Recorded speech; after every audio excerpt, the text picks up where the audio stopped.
So, hi everyone. I'm here today with Matt Cooper, and Matt's from Textra Video, and you're in the sort of like video animation, video explainer kind of space, really offering that for companies at a sort of relatively competitive kind of rate. So Matt, thanks very much for joining me. Oh, you're welcome. Thanks for having me.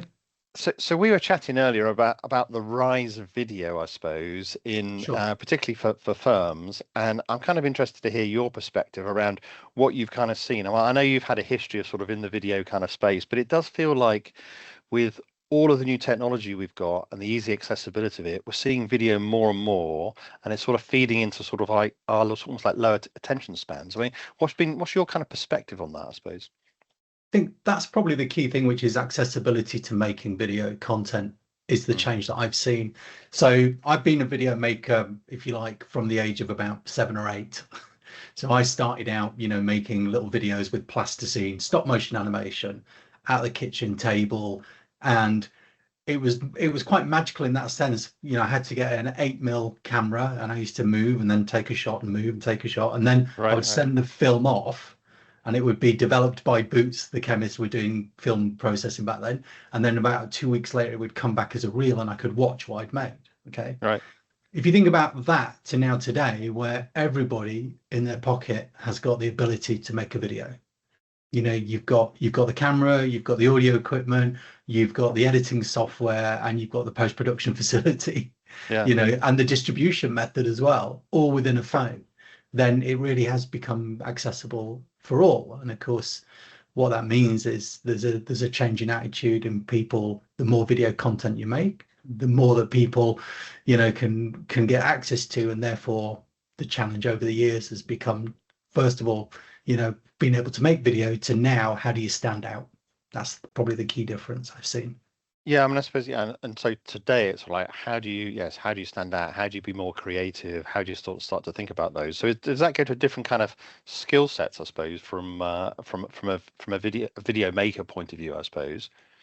Yeah, there's a saying we've got, which is true to this day, which is, the script is king. Like, Hmm. that's everything. It will always boil down to how good the script is. So I think with video maker, there's perception being, it's like, well, if I can make the video, then I can make any content. But if what you're making isn't interesting or entertaining, then it will fail.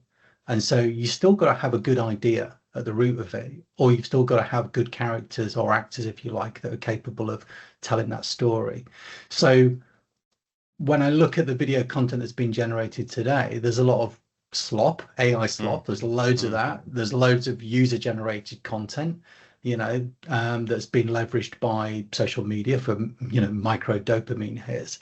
But actually, the really good stuff, the really good video that a lot of people talk about is the stuff that's really well thought out, that's really got a great idea behind it, and is well written. That's the stuff that'll stand the test of time. It does feel like we're just because it's so easy to produce this stuff, everyone's kind of doing it, and we Mm. just have this wave of content that's kind of coming through. Some of it, I mean, it's just there's just en masse now, and it's very hard to sort of pick out stuff that's better versus not because the choice is so much now. Yeah. And I suppose it's like, I mean, what are your tips or the guidance around like how do you sort of make that kind of stand out? What's the thinking around that? Because it used to be around technology and technique. Now it's about the idea. We've got to come up with those ideas. I mean, what's at the Mm. core of that? At the core, so I guess the thing I always stress with our clients is what we call production values. Mm, So something that's edited poorly, that's got low quality graphics, the viewer's perception of that is the cheapness to it. mm, They'll be like, yeah, this is a bit rough around the edges, and therefore you'll get a dip in engagement level. So you have to actually ensure that the production value is high. And the only way you're going to get a high production value is by using somebody who's got experience and skills and have learned their trade and their craft, is a craft at the end of the day, or you can pay a lot of money, mm. and you can outsource it to, a big production company has got that as well. So it will always boil down to that, I think. So the most obvious mistake I see, and actually I will tell some clients and some potential customers, don't do video yet. Don't do it, because you're going to put what little money you have into it, and you're going to effectively damage your brand. because I mean they've come to me and they've shown me like, oh, is there a way we can tidy this up? We had it made, we had it outsourced somewhere, and we came back and we're not happy with it. And it's like, yeah, that doesn't look good. It looks poor quality, and therefore your reputation is going to be impacted by that. Mm, Whereas the reverse can happen is that if you're a smaller business who doesn't have a big footprint yet in terms of like recognition, actually having really good high quality video, like for a startup, for example, will change people's perception of how successful you are. mm, So, mm. so those production values are the little things. It's like, it's all those little things about, adjusting volume levels at the right time in the edit, and, having spending a bit longer on pre-production to ensure that character designs really fit the brand rather than just picking from the shelf and saying, I want this, this, and Well, this. I mean, I know from my own experience that the editing is just a mass it's a massive topic in itself, and just Hmm. how long it takes. I mean, before I started doing these videos, at least anyway, I'm not saying that they're, like super high crime. It's not my background, but it's like the amount of time it takes to do the editing is just deeply impressive. And when you Yeah. see people on television or in series, when like things are really edited like professional, let's see, series productions or professional talk shows, those kind of things, is just how good people are, and they make it look so easy, but it just Yeah. takes so much time. And I think in this world of like where everything's sort of done for us, we've got all this automation made to feel easy. Actually, it's not quite as easy as people think it is, right? That's right. And I mean, I was a trained editor and I used to love editing because I think within editing yourself, you can actually achieve a perfect cut. It Mm, is possible. You can literally get down to frame perfect editing and be like watching it through and going, there's nothing I would change. I'm very satisfied. And the mark of a great editor? Nobody comments on the edit. mm. It's seamless, right? They have an experience where they watch something and go, I didn't think about the editing once, right? Yeah, That yeah, that's the yeah. sign of success in that respect. So that that's one side to it, but it's that notion of like, the more editing you do, the more you've kind of learned through experience as well. And I'm sure if you look back at the earlier videos you've made compared to where you are now, you'd be like, oh gosh, my editing's a lot tighter now. Yeah, or at least I know where I'm not quite as good as I need to be. As those sort of things. So I mean, I was watching a video over the weekend around AI video, and you talked about AI Sure. slop there, and particularly Yeah. this was specifically on YouTube, Yeah. and sort of like clamping down on AI, and it was kind of an interesting kind of discussion. Is we're seeing, feels like the narrative is very much focused on AI video being a bad thing versus it being actually, what you're saying is it's the narrative that's a bad thing, even if it's facilitated by AI. And they had an example there on the documentary, which was actually a fantastic AI video. It was very funny and it's just well written. And it goes to your point around script, right? Rather than just having nothing and just churning it out there. Yeah, I'd be interested to know what it was. Was it the advert that was done for the Super Bowl? There Uh, was there was a it great advert where it was very, very maybe. short snippets of people, high energy clips of people shouting to camera, and it worked brilliantly. And what I could recognize from that was there was two things. One, it was well written, really funny. The Mm, second thing was they absolutely played to the strengths of AI's capabilities, which mm, was no clip was longer than 5 seconds. It was a single shot, and it was more often than not a character to camera with something happening in the background. mm, Like AI is brilliant at that. Um, you go to the other end of the spectrum and you'll see like people trying to make music videos with AI, and very quickly you get that AI hallucination, the drift, where one character in this shot is slightly changed in the second shot, and by the third, fourth, fifth shot, the character's looking quite different, significantly different, and that's what people are experiencing. It will get better. It will get better, but what are we doing? Are we just creating pretty looking visuals? There's somebody described it in the AI world, and he said it's kind of like we've made like oh gosh, how did he put it? It was kind of like he's saying we've made like a kaleidoscope generator for the modern era. It's just like it was a fun kind of visual, but there was no real longevity to what it was. It was just a pretty moment. yeah, yeah. And there's another one that on last night, which was Colonel Sanders versus Ronald McDonald. I think it was, fighting, and that was kind of funny. But again, it's had marketing thought behind it, and it's almost like like the graphic design behind it as well, I suppose. And Yeah. just on graphic design, I suppose the same's true. Like we're talking about AI video here, but also in terms of graphic design as well. So we're seeing that with image production, which sort of came a little bit before video, didn't it? Which is kind of like Mm. we can now all produce these images. I mean, I produce images as well, but there's a real skill in the graphic design piece. Yeah. I mean, how are we undervaluing this stuff? Do you think a little bit? I mean, Yeah. I see it already. I'm literally having I've had conversations earlier this week with a key client of ours where the budgets have been cut for bespoke animation and video content because there is a perception that they have paid for or tried things that are less expensive, and they've seen, I've heard a phrase which is, can you just AI it? Mm. What does that mean? Can you just throw AI at it and therefore it makes it cheaper? And that's a perception that's happening now. So already our industry is devalued, and I don't think it's very hard to come back from that. That's going to be a challenge. Yeah, so I suppose in terms of some of the stuff that you guys do, I mean, you're sort of like creating these almost like video explainer models. So we sort of talked a bit about the value that there is around video because it's very compelling and we're used to consuming it. Everyone else is trying to do it, but I suppose where you're going is then trying to put explainer videos and make it sort of affordable for firms to be able to do that because that's sort of like the modern kind of attention kind Yeah, of span really. I mean, yeah. what's the kind of the niche where you sort of make that blend between AI and then also the design element of it as well? I mean, how are you managing to sort of keep that balance and what's the benefit of it? Yeah, that's kind of where my thinking's gone over the last couple of years. I can see a trend with bespoke video, and there's always going to be a place for that. And people are going to value that. Once you have to tell a complex story, you're going to need bespoke, tools to be able to do it, and a bespoke approach to do that. And then what I did was when building the other platform is I was trying to make video available to a lot more people who normally couldn't have video. That was my thinking. And the misconception we've had is when clients have come to us about Textra video, they're going, oh, is it AI generated? We were at the Learning Technologies event in April in Excel, and a lot of people can understand going, is it AI generated? And we're like, no, it's not, because we value the craft and the ability of the illustrator to make the characters and to make the background. So effectively, our team would make the set, but then the software brings those characters to life. So that's still Mm-hmm. code. I spent 10 years working in video games, and that whole mental approach to creating characters that move is you build the character and then you build a set of animations and you apply them based on triggers. Do the same thing with learning material. If the script says, X, Y, and Z and icons that would probably require more often than not cogs, clocks, Mm-hmm. graphs that go up, we get a lot of those in Mm-hmm. videos, right? Yeah. Then surely we can use what we call AI assistants to pull that information, and then we can draw from our library and apply that to the video and automate that. And then if we're automating, let's say we're automating 90% of the production process away from bespoke, then it makes it more affordable to a lot more people. However, the difference being is it's still on brand. It's still being created by an artist for a specific purpose rather than allowing AI to try and generate an approximation.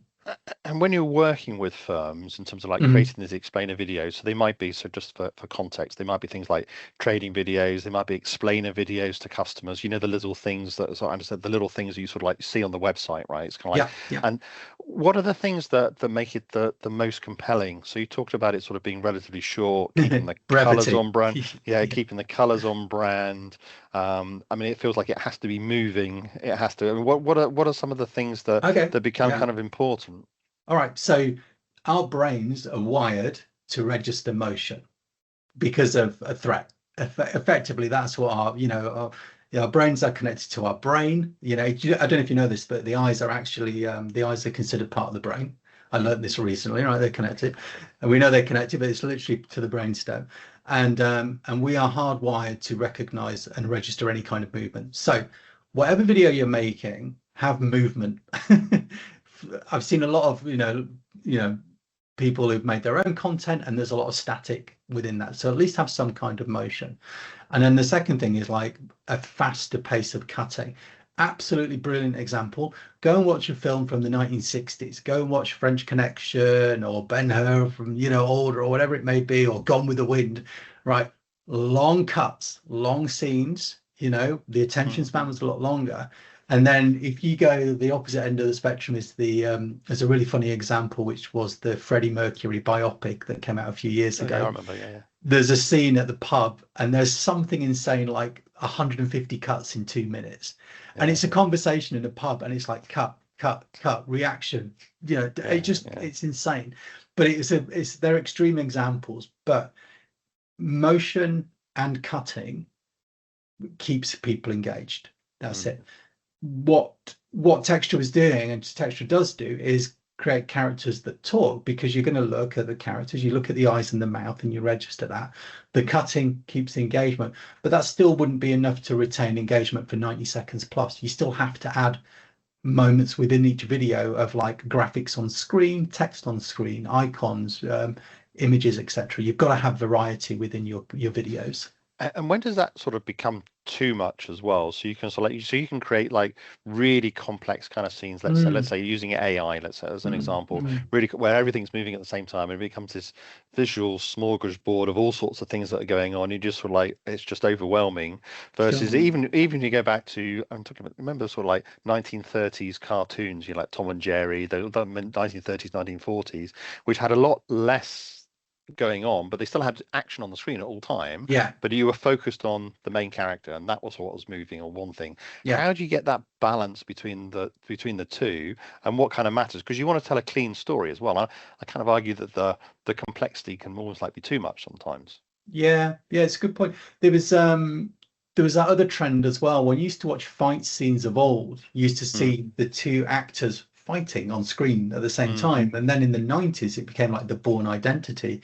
The mm, fights were suddenly very close up, and it was little snippets, and it was trying to put you in the fight. mm. And it was like that kind of, it became too much. There was and I think the most extreme it got to was the Transformers films, which are all, but in my eyes, they're pretty much unwatchable. Yeah, It's yeah, just like an assault on the senses. You come out of yeah. that experience feeling shell shocked, right?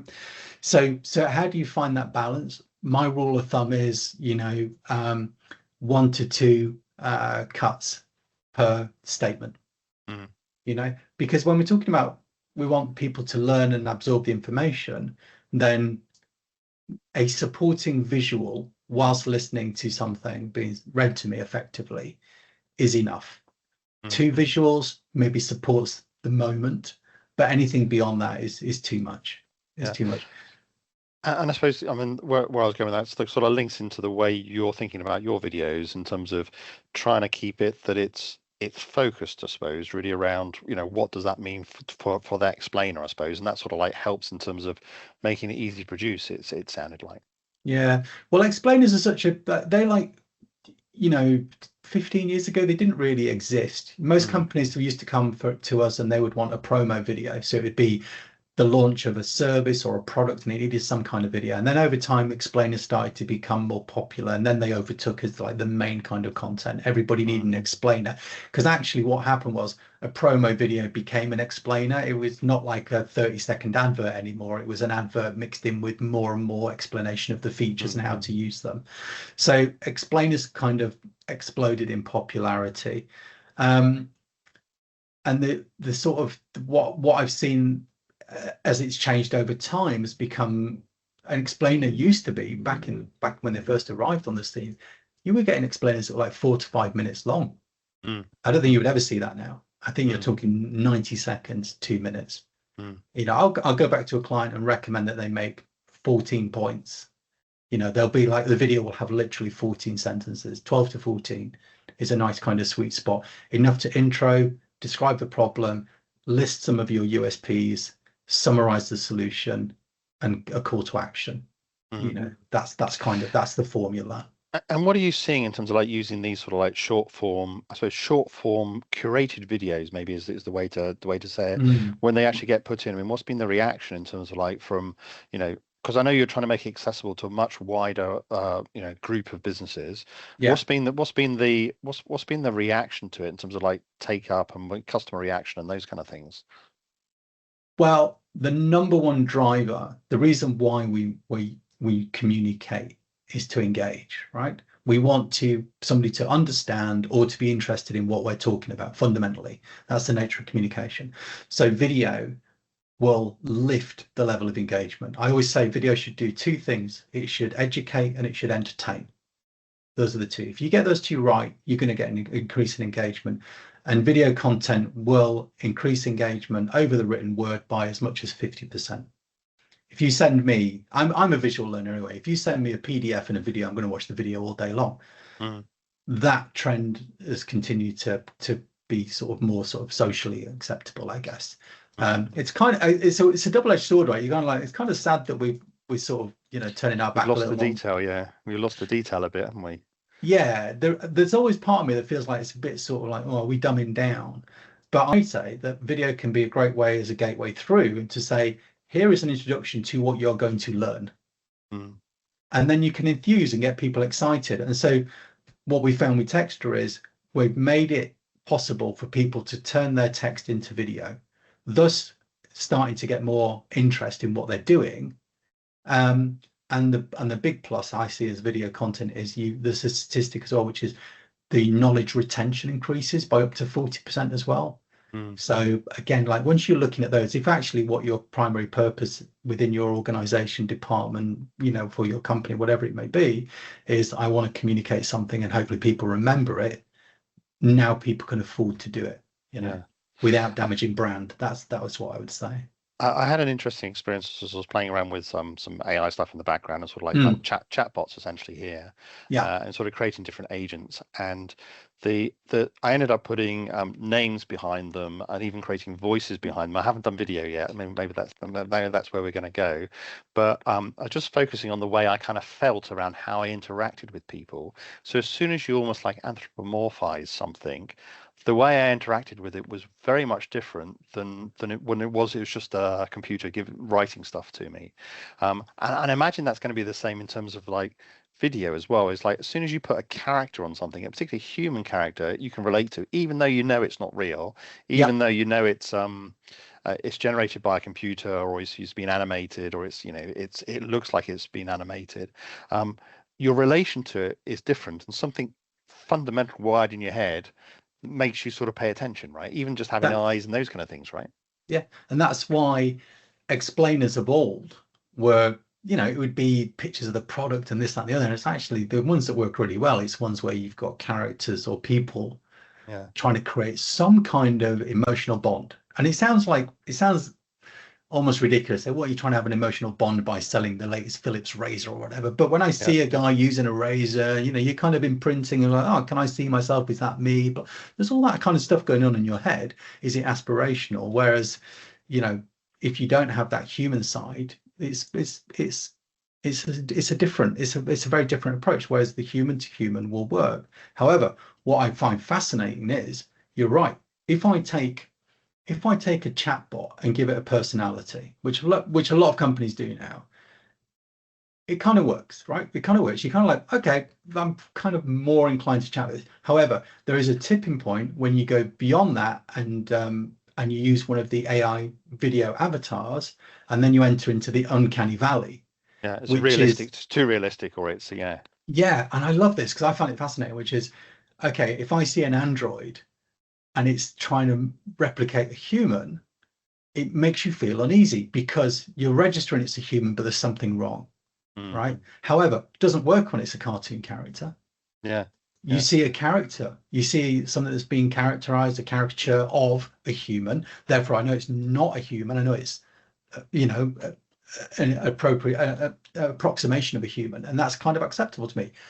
And on top of that, you're tapping into the early stages of childhood.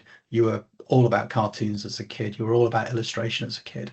And mm, so there's this, what I always regard as, there's a slight alignment, which is this is more of a friendly, um, a friendly communication tone, if you like, rather than yeah, a harsh, cold video. So, yeah, yeah, but the synthetic characters, these video avatars, there's quite a few of them now, and they're amazing. They're incredible about what they can achieve, but there'll still be a moment where there's a slight pause or a slight head tilt, and you'll be like, mm, mm, not quite right. yeah. And I mean, when you're out in the market, I suppose, chatting to people, I mean, how much of an opportunity do you think there is in terms of for businesses to use this kind of technology? And I suppose how do they best embed it within their processes? And what's sort of like the sweet spot, at least to start, at least anyway? Yeah, that it's a good question. When we met at the conference, there was somebody talking about the mental approach of like just get started, and I thought Mm, that was brilliant because often it's like the overthinking of like, oh well, we're gonna have to create a campaign and we're gonna have to do this like that. We've had sales where we've sold to people who are using Textra to create content for a learning package, right? So they're trying to train people in a certain area, and then they kind of ran out of stuff to do. But then the marketing and advertising team were like, well, can we use it? And I was like, well, mm, yeah, it's on mm, brand. You mm. can. So they were creating LinkedIn content for it. And I think that's the idea, is like, just get started, just start making something, as long as it's not damaging your brand and your reputation.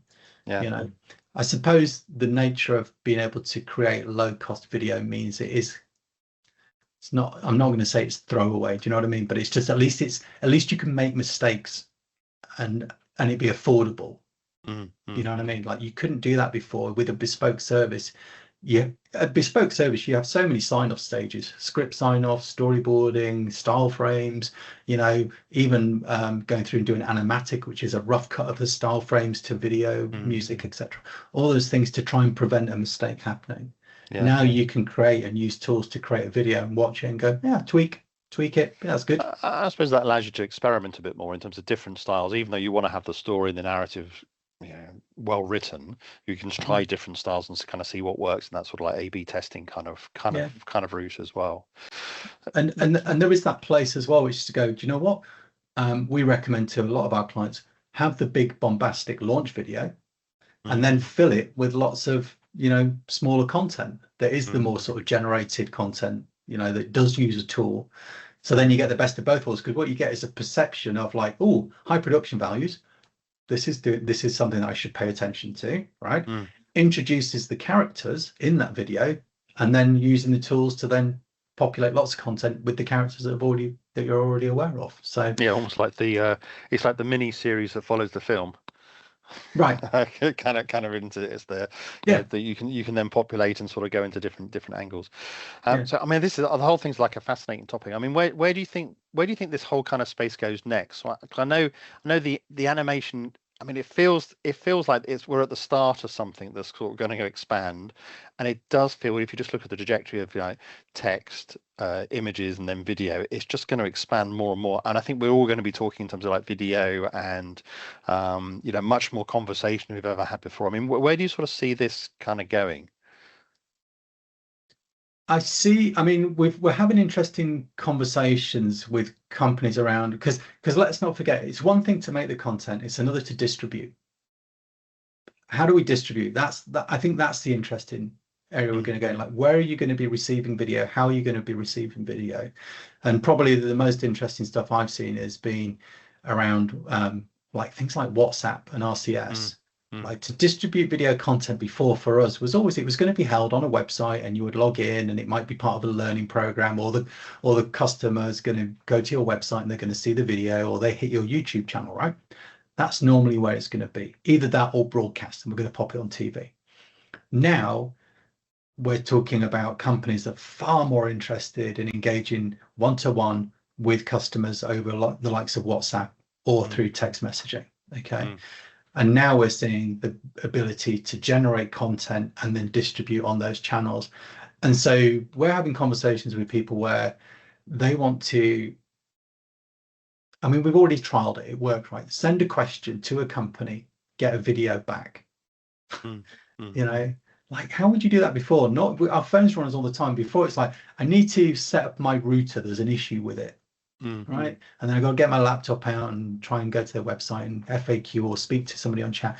If you've just got your phone open and it's just, your broadband supplier, and we did a test, a voice recorded message. So I send a mm, voice recorded message.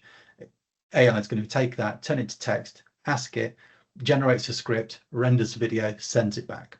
Now mm. you've got a visual learning experience Personalized, right? that's Yeah, personalized, turned around within a couple of minutes. yeah, You yeah, know, yeah. that's what I find like the kind of exciting thing is, maybe it's what we call like more video on demand. VOD exists, but in a very different sense of what I think this is more maybe, like you said, like personal video, It's like personalized personalized video on demand. video on demand, or it's almost like that. It's like having that two-way conversation we're almost like with a specialized AI bot, I suppose, or explain or whatever it is, but having that in that visual kind of sense, so you retain the information. Yeah, yeah. There'll always be. I think the one thing to keep in mind as well, though, is as brilliant as AI and those tools are, they are still an echo chamber. They're only learning from what's gone before. And of course, true mm, experimentation will always be at the hands of the human side of it.